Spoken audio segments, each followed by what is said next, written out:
Hello everyone and welcome back to the channel Your Stars Align. This is your host Carmina, astrologer with Vedic principles and reader with the cards of truth. And today, as we are about 12 hours away from the next full moon, a full moon in Capricorn, we have with us again Vedic Astrologer Levi Cosijn to help us untangle the energy of this important time. Welcome back, Levi. Hi, Carmina. How are you? Good. How are you? I'm good. Thanks. Wonderful. So before we proceed, I just wanted to let you guys know that this Sunday, July the 1st at 4 p.m. UK time, Levi and I will be hosting a workshop, an interactive workshop, where we will discuss the outer planets in the context of the upcoming eclipses, because the outer planets are always agents of deep and long-lasting change, and they do that through the gateway of the nodes. So it will be interesting to see how it plays out in your chart. So if you're curious about that, I would invite you to register to this workshop this Sunday, 4 p.m. UK time.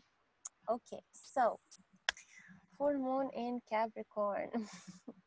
The full Yes. moon, yes, the full moon energy is always of bringing things to fruition, of, like um, some sort of culmination of an energy.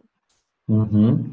And I I really like this analogy of when a full moon happens, the crown of the earth is wide open. wow, like the crown chakra.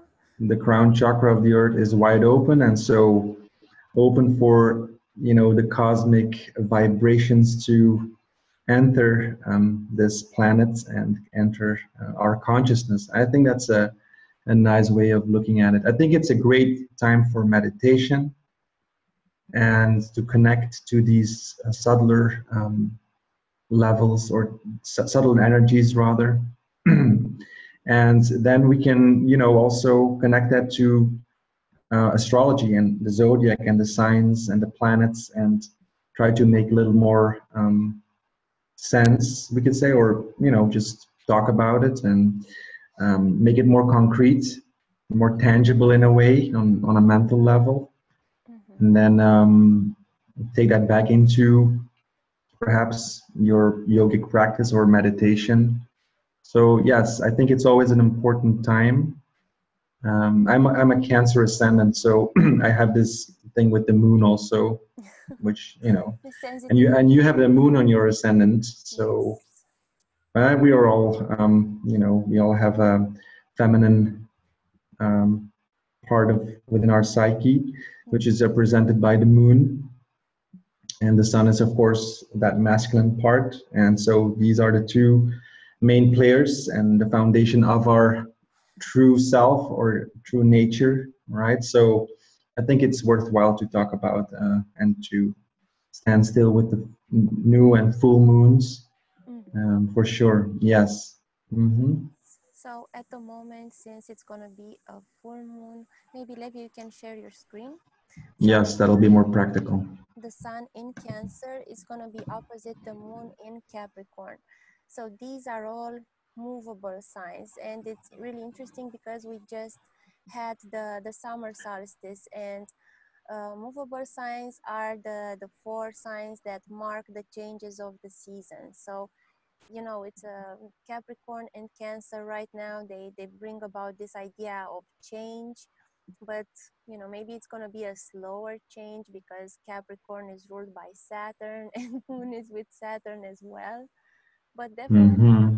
I think there is this vibe of change. And since you were talking about this masculine and feminine energy, if we look in the transit chart, we see these two pairs that are opposite.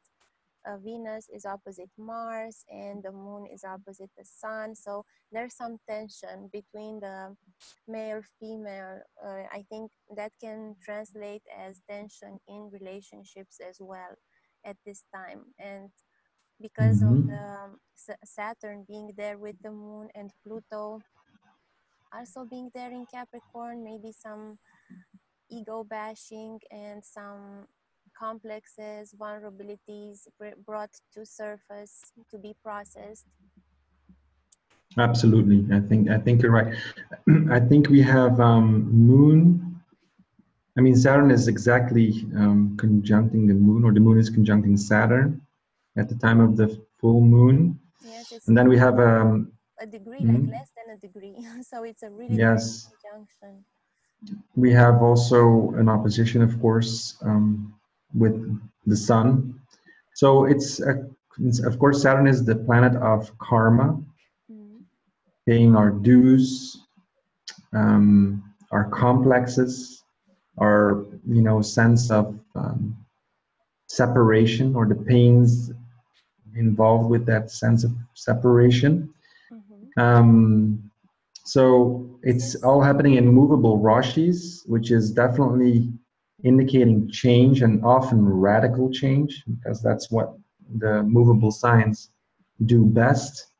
At the same time, Saturn is that slow moving planet. It is manifesting in its own sign there, but it is in an opposition with the Sun, which is, that connection, that intuitive connection to the soul, or to that higher part of our being, which is natural and which wants to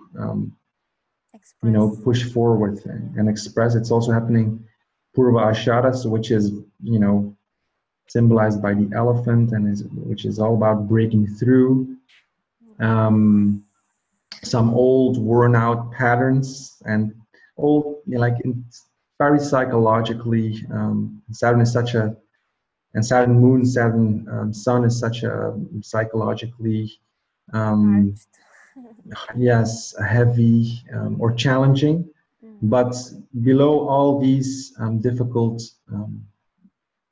combinations, there is great potential, of course, right? Saturn Moon is great for detaching the mind and to come to grips with certain things, desires, maybe opinions and emotions that do not fulfill us, right? There's always a balancing out, Cancer, Capricorn, between what we need to feel emotionally fulfilled.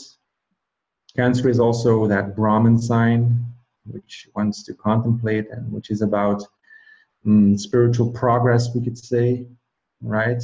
And then Capricorn is an earth sign. It's all about our obligations, our material security and responsibility. And so these are in opposition. So then we also interesting to say that Capricorn, the sign the moon we pull in, is a tamasic sign, so it's driven by avoiding the pains and suffering of life. So this is the moon's energy right now, and it's opposite the Brahmin sign of Cancer, which the sun is in, and that's the sign of self-expression. Like that's the motivation is just self-expression. So there's this, like opposition between, avoiding the sufferings of life and expressing oneself. Yes, letting things come to the surface, the vulnerabilities, the complexities, to be able to stand back and, well, not suppress it, because Saturn is always that suppressing element, and especially Saturn Sun, is always a self-esteem issues and this kind of thing, or kind of ego battles. And you were also mentioning something about a Saturn moon is breaking some old patterns. And Capricorn, of course, as Parashara says, is the variegated, so pattern sign. So it's a good environment for Moon Saturn to break these old patterns and, replace them with something that is working. Because Saturn is all about eliminating what's not working. In the body, it rules the elimination process. And the moon rules the mind. So ideally, we should be getting rid of the thoughts that are not working. Yes, and the moon, but it can come from, long, from far back. That's what I'm saying. So sometimes we don't. It's on a subconscious level. Also, we have a lot of retrograde planets. So retrograde planets are stronger. They can give more, but they also have this going back quality, of course. And so it's kind of interesting. I think it's kind of a more, well, heavy sky, but a lot of potential also. It's loaded, I think right? that I know. yes, that heaviness is a bit tempered. It's a bit helped by that Jupiter there in Scorpio. Jupiter is delighted in Scorpio because it's a natural friend sign, and it's exactly between the two nodes. So between the opposition between the nodes and the two, masculine, feminine planets, Venus and Mars. So Jupiter there, because it's in Scorpio, it has this capacity for a steady transmutation. So a transmutation of those Capricorn things that are brought forward to be solved, those practical needs, those sound judgments that have to be made.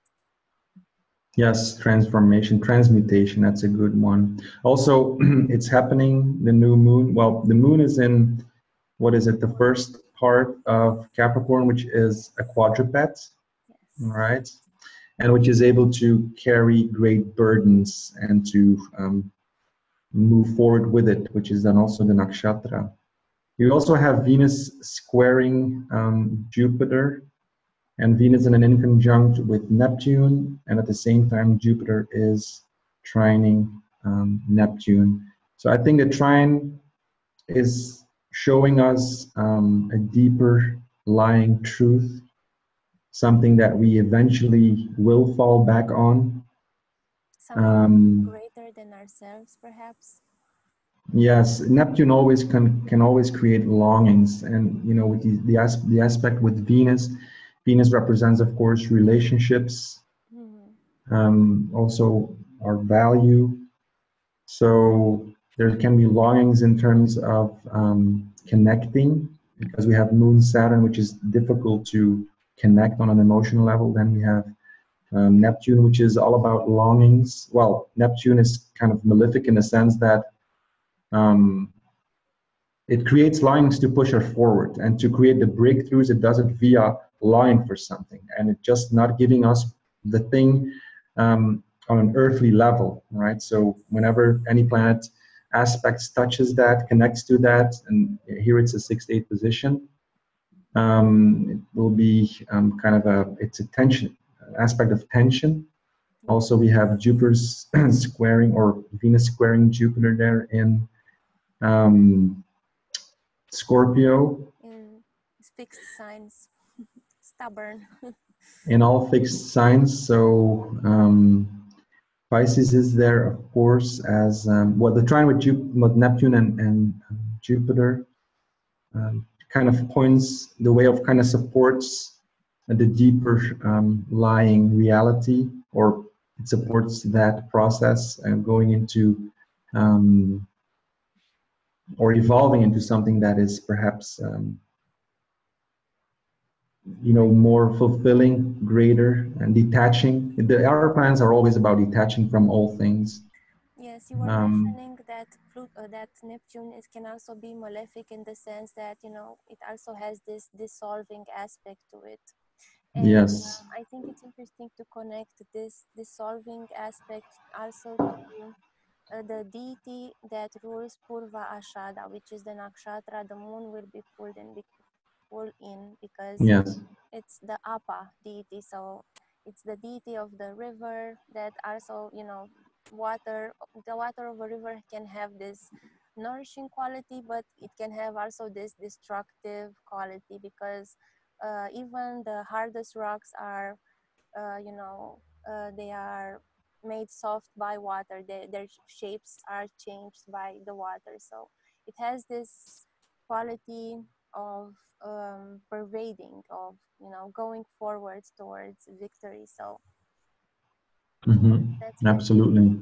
There's also an aspect, a rush aspect between Uranus and Mercury, so there could be some great ideas coming out of that. You know, we're not looking at the Tajika aspect here with this aspect. It's a Rashi aspect, but I Yes. think it's worth mentioning because it is there and it is an exact aspect. So So Mercury is also in Cancer there. so through all these tense times, so this Sun Saturn opposition, Moon Saturn conjunction, and these Mars Venus opposition with the nodes, I guess there can be benefits. I mean, I guess the strategy that the planets are showing us is hard work, because you were mentioning that the first part of Capricorn, the moon is a quadruped, so hard work and I guess more practicality or sound judgment, which is an earth sign, and Yes. the promise of the Neptune promise, which is like bonding with the bonding to something in a more deeper level. Yes. Capricorn is also, according to Gemini, the most fated sign, Wow, yes. right? Hmm. And so Saturn there, so Because it rules it's the planets, right? excuse me, Because you were saying Capricorn is the is most. the most fated because yes, because yeah, things flying in the air, etc. You know the sutra, Yes, birds, demons, planets. etc. It's quite elaborate. He's it's does it, he puts a lot of weight on Capricorn Hmm. and right joins tumors, etc. So I think Capricorn is the sign that, or because Saturn rules it, is it can get stuck on things. Also because it has a sense of responsibility, but that has also a shadow side, we could say. So grasping concepts like faith and free will, Capricorn can have trouble with that, or Hmm. you know, Because it and thinks so it's the doer. the doer, and so what? And the Moon, Saturn, it can be difficult to find out what it needs to, a hard time to adapt or to evolve to the new circumstance, and it's a movable sign To be grounded, maybe. to be grounded, to figure it out. Yes. You have more insights. Yes. I think So it's interesting to just look at the whole thing and just keep on watching it and kind of feeling it through. But we yes, shouldn't take too much time here. yes. hmm Yes, I think this is the main lesson, as you were saying, that you might have this feeling that you are stuck because of all the heaviness and the karmic, you know, power of these nodes and Saturn Moon, Saturn Sun hmm opposition. So a lot of like the ego probably doesn't want to let go too easily. Yes, and it's good because these planets can help us in getting a better perception and get a clearer picture. Hopefully, right? I think also Mars, Ketu there, and Venus, Rahu in the past week. And Mm-hmm. so Mars is, of course, also that an energetic, um, the impulse or whatever we want to go into and bite our teeth in. And the conjunction with Ketu, and then we have, Mars is also retrograde. We have all these other players retrograde. So it seems like we are working through things. Things may be a little, going slow, but in the process, there's a full moon, and we can meditate on it. We can think about it, and we can reflect on it, how it plays out in our own lives, and kind of well, I would say wait it out, but at the same time, there is change. I mean, Feel it out. they're movable signs, so it is all about that change. Um, we have Venus and Mars in well, Venus is in an what is it, fire sign. Jupiter is there, still working in Scorpio, helping out Yes, for sure. So yes, I don't see anything more, Carmina. I Yes. just keep on gazing. But I Well, think Pisces is, you know, the thing that connects to something that is really greater, bigger, deeper. And it's a nice, the trine with Jupiter there is nice. yes. Shifts in relationships, Mm. letting go of illusions. Neptune is also related to that in terms of, you know, in respect to relationships. Definitely a cleansing Um, quality, because Pisces is the sign that it's the last sign of the zodiac. It has this cleansing quality because it relates to the ocean, and also mm, Purvasha, the nakshatra of the moon. It also has this cleansing quality of water just bursting forward and just mhm. taking everything. So I think we did a pretty thorough job of looking at this full moon. I just want to add something. So the moon, of course, it's all. This is the full moon. So moon will be there. Of course, moon is a fast-moving planet. The important thing is the sun is in the sign of Cancer. It Mm-hmm. likes to be in the sign of Cancer. Cancer is a Brahman sign, a water sign. It wants to move things around, contemplate, learn, um, follow its inspirations. Right. The Mm-hmm. Sattvic planet, the sun is there in a Sattvic sign. And so there is a lot of potential, of course. Mm-hmm. Saturn bringing these vulnerabilities up, right? Mm-hmm. Um, so the planets will keep on moving. We could, you know, go over this maybe for the next new moon as well, Yes, it would and be see how it interesting. evolves. Yes, and Mm-hmm. try to connect it to what was happening, Mm-hmm. like during this full moon.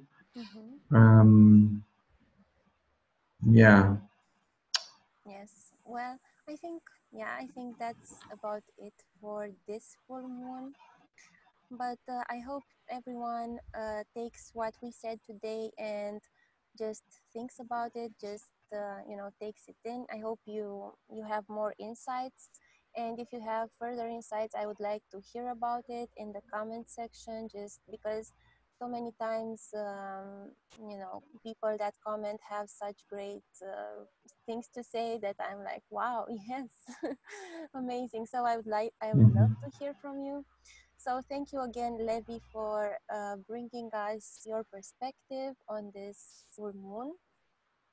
And yeah, You're welcome. You're welcome. looking forward Yeah, to the webinar on Sunday. definitely. Yes, the outer planets, exciting. They're so amazing. Do you Yeah. have a website, Levi? Yes, my website is levicousin.com.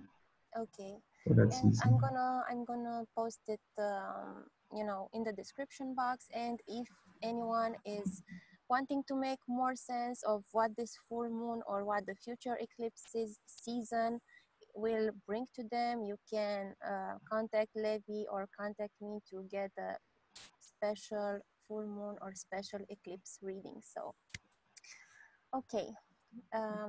It was really enjoyable to talk to you. So see you soon. Bye, You Levi. too. Okay. Bye, Bye. Carmina. Bye. Take care. Bye.